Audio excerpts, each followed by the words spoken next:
Olá, bom dia! Seja bem-vindo, nós estamos ao vivo e chegamos pontualmente naquele nosso horário de sempre. Agora são 8 horas e 31 minutos pelo horário de Brasília. Já começo te lembrando que hoje é sexta-feira, aquele dia da semana com um gostinho diferente, mas cheio de notícias. Então vamos juntos conferir os assuntos que estão em destaque no Brasil e no mundo nesse 22 de setembro. Justiça libera mais de 2 bilhões de reais em atrasados para aposentados do INSS. Último dia do inverno marcado por altas temperaturas. Nos destaques internacionais, Volodymyr Zelensky viaja para Washington para pressionar Joe Biden por mais ajuda militar.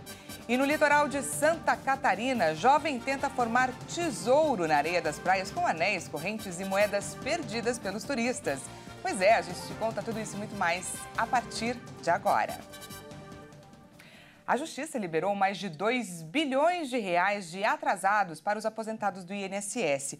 O valor é pago às pessoas que entraram com ações de revisão, auxílio-doença e pensão. Vamos ver. O Conselho da Justiça Federal liberou o total de 2 bilhões e 200 milhões de reais a beneficiários da Previdência Social que conseguiram a concessão ou revisão do benefício na Justiça. Além das aposentadorias, o valor corresponde a ações em relação a auxílios-doença, pensões e outros benefícios de mais de 144 mil beneficiários. O pagamento será feito de acordo com o cronograma de cada Tribunal Regional Federal. Para receber o pagamento, o processo precisa ter sido finalizado, sem possibilidade de recursos do INSS, o chamado trânsito em julgado. É preciso ainda que a Justiça tenha concedido a ordem de pagamento, a requisição ou a autuação do processo. A consulta deve ser feita no site do Tribunal Federal, que mostrará a data em que a ordem de pagamento foi emitida pela Justiça.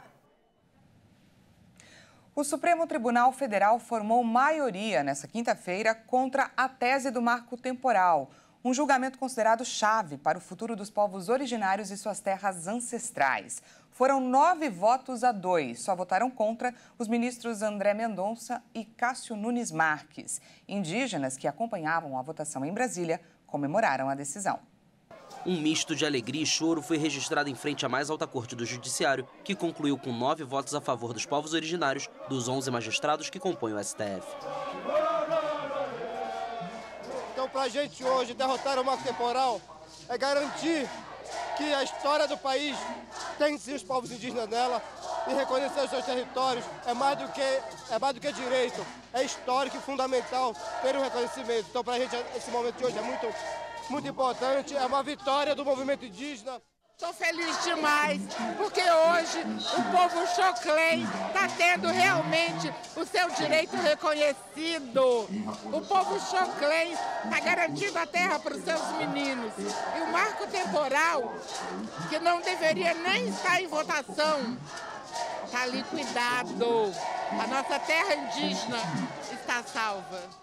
Nesta quinta-feira, Rosa Weber, Gilmar Mendes, Luiz Fux e Carmen Lúcia votaram contra a tese, defendida pelo poderoso lobby agropecuário, que só reconhece como territórios indígenas aqueles ocupados pelos povos originários quando a Constituição foi promulgada, em 1988. E são reconhecidos aos índios, sua organização social, costumes e as terras que tradicionalmente ocupam.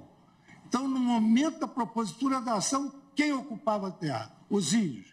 Rosa Weber, Fux, Gilmar Mendes e Carmen Lúcia acompanharam o voto do relator, ministro Edson Fachin. O STF ainda deve decidir se prevê indenizações para alguns donos de terra que seriam transformadas em reservas. O julgamento era considerado chave para o futuro dos povos originários e suas terras ancestrais, que são vistas como uma barreira importante contra o desmatamento. Segundo a ONG Instituto Socioambiental, a tese do marco temporal ameaçava quase 1/3 das mais de 700 reservas indígenas já demarcadas no país, a maioria na Amazônia. A demarcação garante a estes povos o direito a ocupar suas terras ancestrais, bem como o uso exclusivo de seus recursos naturais. A Secretaria de Saúde de Campinas, no interior de São Paulo, confirmou mais uma morte por febre maculosa na cidade. Esse é o 7º óbito em decorrência da doença este ano. Quem traz mais informações para a gente é a repórter Maria Clara Leite. A vítima é um homem de 40 anos de idade. A informação é que ele esteve às margens do Rio Capivari e Córrego São Vicente, no Jardim Nossa Senhora de Lourdes, bairro localizado na região sul da cidade de Campinas, no interior de São Paulo. Esse homem começou a apresentar os primeiros sintomas em 28 de agosto e faleceu no último dia 2 de setembro. A febre maculosa é uma infecção transmitida pelo carrapato estrela infectado, normalmente em regiões de vegetação com a presença de cavalos e capivaras. Eu conversei com um especialista que traz mais informações sobre a doença, seus sintomas e prevenção. Acompanhe. A febre maculosa ela é uma doença causada pela picada do carrapato. É também conhecida como doença do carrapato. Ela é uma doença infecciosa, muitas vezes febril, aguda e de gravidade variável. É importante dizer que a transmissão através do carrapato deve ocorrer quando o carrapato permanecer na pele fixada por pelo menos 4 horas. Os sintomas mais comuns são febre, dor de cabeça, mal-estar, muitas vezes dores musculares, dor nas articulações, náuseas, vômitos, em alguns casos. O tratamento é feito à base de antibióticos, tetraciclina ou clorofenicol.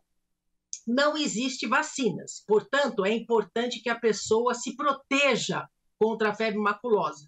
Como a pessoa pode se proteger? Através de uso de roupas longas, com mangas compridas, calças compridas, de preferência de cor clara, para facilitar a identificação do contato com o carrapato no corpo. Nas áreas rurais, evitar deitar em gramas. As gramas devem ser aparadas para facilitar a identificação de carrapatos. Uso de carrapaticidas em animais, em gados, né?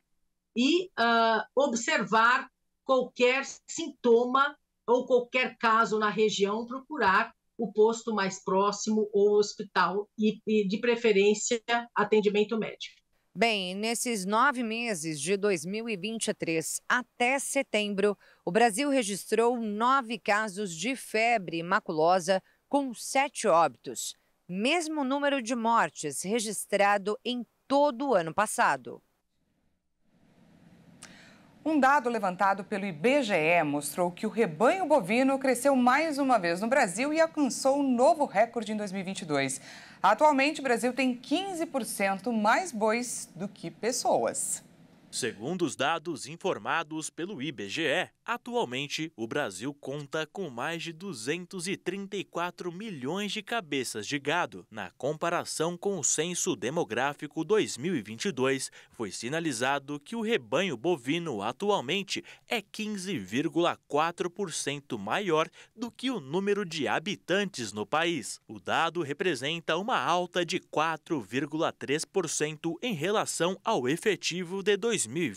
O que impressiona é que o novo resultado é o maior já registrado na pesquisa da Pecuária Municipal, cuja série histórica reúne estatísticas desde 1974. Em termos absolutos, a diferença foi de pouco mais de 31 milhões de cabeças de gado a mais do que pessoas. Segundo o Instituto, o novo crescimento do rebanho está associado ao chamado ciclo da pecuária. Nos últimos anos, houve incentivo à atividade com a elevação dos preços pagos pelos bezerros. Já a produção de leite de vaca no Brasil teve queda no período. O IBGE mostrou que a atividade somou quase 35 bilhões de litros, o menor patamar desde 2018, com uma queda de 1,6%. Outro efetivo que renovou a máxima da série foi o de galináceos. Esse grupo inclui desde frangos de corte até filhotes, galos e galinhas voltadas à produção de ovos. Em 2022, o Brasil somou 1 bilhão e 600 milhões de cabeças de galináceos. Seguindo essa tendência de elevação, O que também aumentou foi a produção de ovos de galinha, alcançando também novo recorde no período. Em 2022, o Brasil produziu quase 5 bilhões de dúzias de ovos de galinha e também atingiu o maior nível da série histórica. Segundo os economistas, por conta da demanda por carne de frango em alta, também houve a necessidade de ovos para a geração de novos animais. E, por fim, ao falar da pecuária, não podemos esquecer da criação de porcos. O rebanho de suínos também bateu recorde, alcançando mais de 44 milhões. A alta foi de 4,3% em comparação com 2021. Vale lembrar que todos os efetivos divulgados são referentes até o dia 31 de dezembro do ano passado. Agora são 8 horas e 41 minutos, faz 25 graus aqui na região central, na região da Praça da República, aqui na capital paulista. O inverno está indo embora e a primavera chegando amanhã, sábado. Apesar disso, o calorão atípico desse período vai continuar nos próximos dias. A primavera chega oficialmente às 13h50 do dia 23 de setembro, pelo horário de Brasília. As principais características climatológicas dessa estação são o retorno gradual da chuva e o aumento da temperatura. Apesar de ainda estarmos no inverno, as altas temperaturas já atingem várias regiões e têm causado alertas e preocupações. E o calor vai aumentar mais nos próximos dias. O pico da onda de calor está sendo esperado para o fim de semana. As pessoas precisam ficar atentas e se preparar com esse calor que o Brasil vai enfrentar no primeiro fim de semana da primavera. Não é apenas desconfortável, é um calor que pode ser até fatal. É preciso mesmo muita sombra e água fresca para esses dias. A previsão da Climatempo indica temperaturas superiores aos 40 graus em estados como Mato Grosso, Goiás e Mato Grosso do Sul. Tocantins e interior do Maranhão e do Piauí, e o oeste da Bahia e de Minas Gerais, o oeste, o norte do estado de São Paulo e a parte norte-noroeste do Paraná também são candidatos a registrar temperaturas em torno dos 40 graus nesses dias. As capitais mais quentes devem ser Cuiabá, com previsão de temperaturas de até 43 graus, o Rio de Janeiro, com máxima prevista de 41 graus, e Palmas, com máxima de até 40 graus.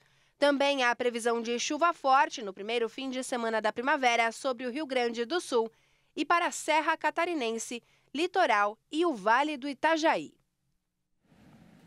E veja a seguir, Volodymyr Zelensky viaja a Washington para pressionar Joe Biden por mais ajuda militar. E ainda, morador de Santa Catarina usa detector de metal para fazer caça ao tesouro nas praias. Nós voltamos já, não perca!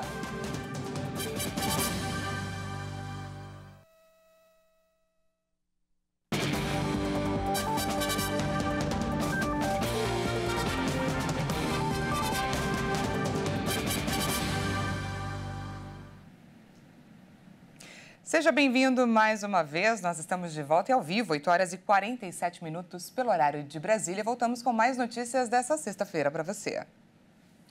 O presidente ucraniano foi à Casa Branca nessa quinta-feira para uma reunião com o líder Joe Biden. No encontro, o presidente americano anunciou mais um pacote de ajuda militar à Ucrânia no valor de 325 milhões de dólares. O presidente da Ucrânia, Volodymyr Zelensky, se encontrou com o presidente americano, Joe Biden. O democrata recebeu o colega na Casa Branca. Os dois tiveram uma reunião no Salão Oval. Juntamente com nossos parceiros e aliados, o povo americano está determinado a fazer tudo o que puder para garantir que o mundo esteja do seu lado. E esse é o nosso objetivo. Obrigado pelo seu convite. Nosso diálogo regular prova que nossos países são realmente aliados e amigos estratégicos. E apreciamos muito a assistência vital fornecida pelos Estados Unidos à Ucrânia para combater o terrorismo russo. Realmente terror. Essa é a segunda visita de Zelensky a Washington desde o início do conflito. O objetivo é obter a promessa de que o governo dos Estados Unidos vai continuar apoiando a contraofensiva, apesar das resistências no Congresso a autorizar mais ajuda. Além da Casa Branca, Zelensky esteve no Pentágono como parte de sua campanha para obter mais armamento, incluindo mísseis de maior alcance. A Casa Branca informou que Biden vai anunciar um novo pacote de ajuda ao país, que vai incluir defesa aérea, mas decidiu que não entregará mísseis de longo alcance, embora não tenha excluído essa possibilidade no futuro. Biden garantiu que os primeiros tanques M1 Abrams chegarão à Ucrânia na próxima semana. Congressistas dos Estados Unidos apresentaram uma resolução se desculpando pelo golpe ocorrido no Chile em 1973. Os legisladores expressam profundo pesar pela contribuição dos Estados Unidos na desestabilização das instituições políticas do Chile e do processo constitucional, diz o texto.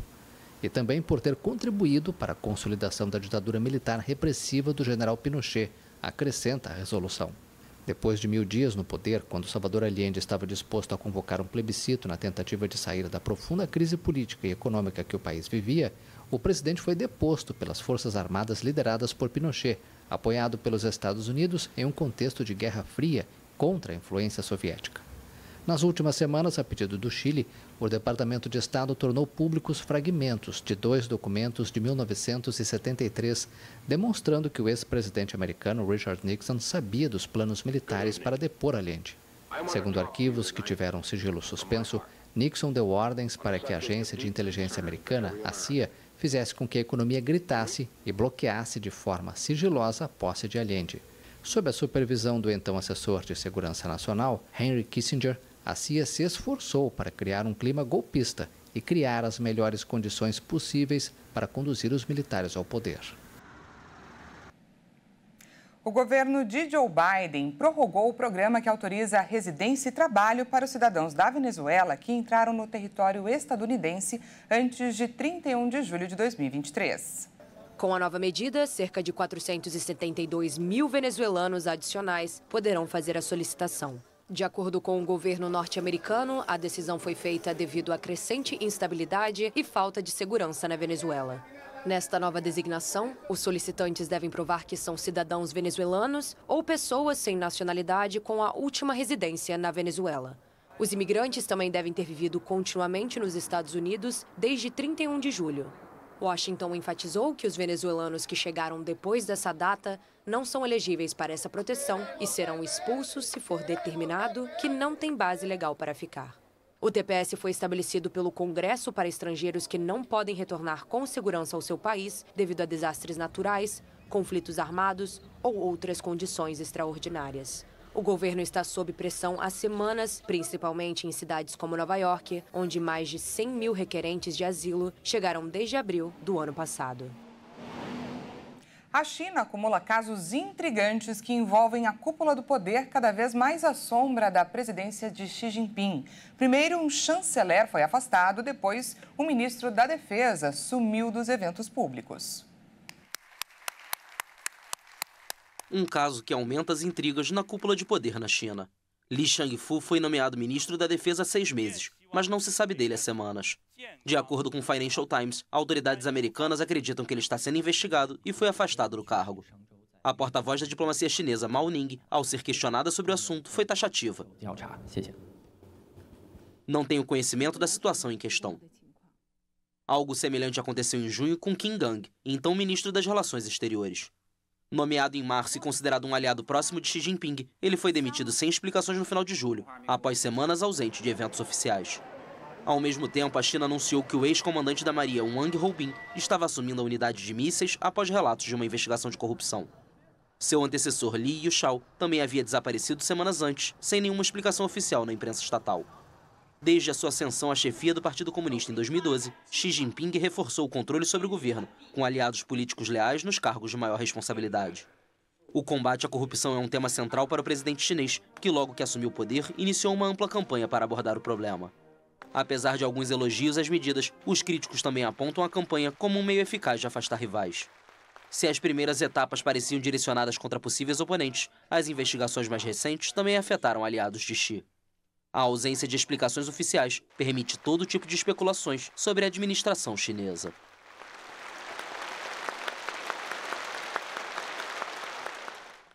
Um morador de Balneário Camboriú, em Santa Catarina, quer achar R$1 milhão usando um detector de metais pelas areias das praias. Para isso, ele se dedica 4 horas por dia, 3 vezes na semana. Vamos ver. por aqui. Ai, meu Deus, galera. Olha aqui, ó. Tem marcação. Opa. É um anelzinho, pessoal. Ai, é ouro baixo. Ouro baixo, 18 quilates, prata e outros metais. Esses têm sido os achados de Matheus nas praias de Balneário Camboriú, em Santa Catarina.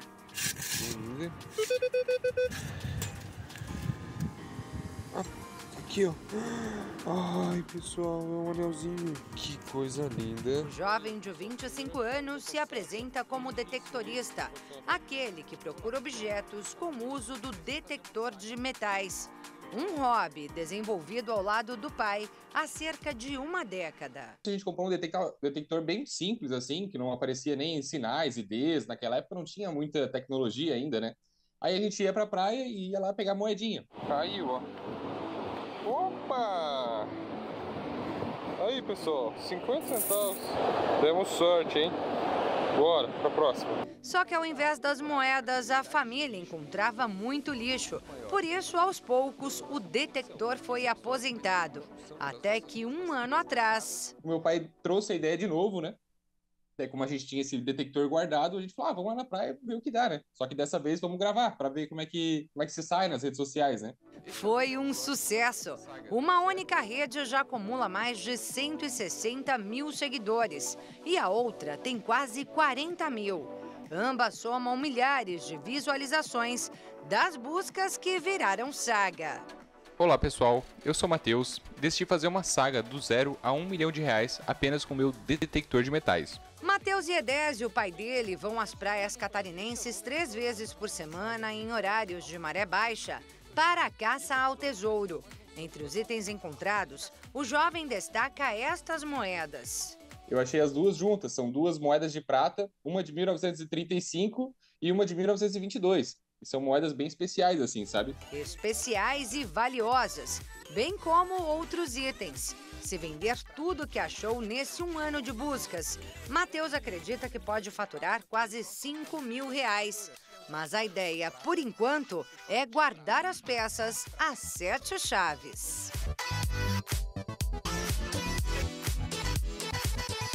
Bem, depois dessa história inusitada, muita gente deve estar se perguntando como é que funciona um detector de metais. Será que é fácil de usar? Quanto custa? Existem variações? Aqui nesta loja de pesca, na região central de São Paulo, há pelo menos 4 modelos que variam aí entre 500 e 5 mil reais, a depender da precisão. E esse mais caro detecta apenas ouro. O restante detecta qualquer tipo de metal.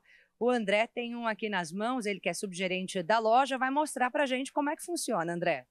Então, Clara, chegou na região, ligou o detector, tá praticando o hobby, tá na praia, por exemplo, aproveita para ficar rico. Vai passando na superfície e ele vai dar os sinais de detecção. Talvez na superfície ou na profundidade de mais ou menos de 10 a 25, 30 centímetros. E pode ser que seja um pedaço de alumínio, um ferro, um prego ou quem sabe uma correntinha, uma aliança. Esse detector mostra no visor que tipo de objeto pode estar sob a areia. Pedras preciosas, alianças, o alumínio. E esse daqui praticamente é mais para as moedas. Quando chega mais perto do objeto, o ruído muda? O ruído fica um pouco mais sonoro, um pouco maior. E você vem, leva uma pazinha, né? E você começa a cavucar, raspar e de repente você encontra um objeto. Usamos aqui, por exemplo, uma moeda, né? André diz que não é tão simples usar o aparelho. Leva tempo para entender suas funcionalidades e diferenciar seus sinais sonoros. Mas mesmo depois de aprender tudo, segundo o especialista, sempre é preciso contar com a sorte. Então você vai muito também de ter a força de vontade e falar, será que aqui eu vou arriscar, cavucar a terra e perder um tempinho? Pode ser que eu ganhe na loteria, ou pode ser que não também. Na dúvida, parece ser melhor tentar. Só nessa loja, as vendas de detectores de metais quadriplicaram do começo do ano para cá. Pelo visto, muitos estão mesmo atrás de um tesouro perdido que Matheus já encontrou Entre seus achados, ele diz que o que há de mais valioso é o contato que tem com o pai durante o detectorismo. É muito bom estar com ele lá, né? Ele presente comigo, a gente junto, caçando tesouro, eu criei uma história, né? Quero aproveitar cada momento com ele, sabe? Cada momento que eu tô lá com meu pai na praia é mágico e único. Com isso, com certeza, estreita nossos laços, né? A gente fica muito mais próximo. Opa! Aí, pessoal, 50 centavos. Demos sorte, hein? Bora, pra próxima. Essa edição fica por aqui. Muito obrigada pela sua companhia. Como a notícia não para aqui na HIT, às 10 horas a Bruna de Jaimo chega com mais informações e eu volto à 1 da tarde com o balanço das notícias da manhã. Até já!